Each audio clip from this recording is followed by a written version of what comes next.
ಸ್ಮರಣೆ ಸಾಕು ನಮ್ಮ ಜನ್ಮಕ್ಕೆ.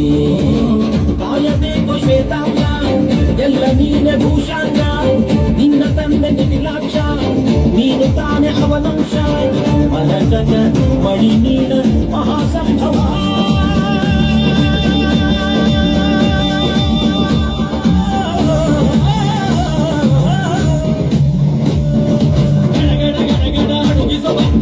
ಗುಡು ಗುಡು ಗುಡು ಗುಡುಗುವ ರುದ್ರ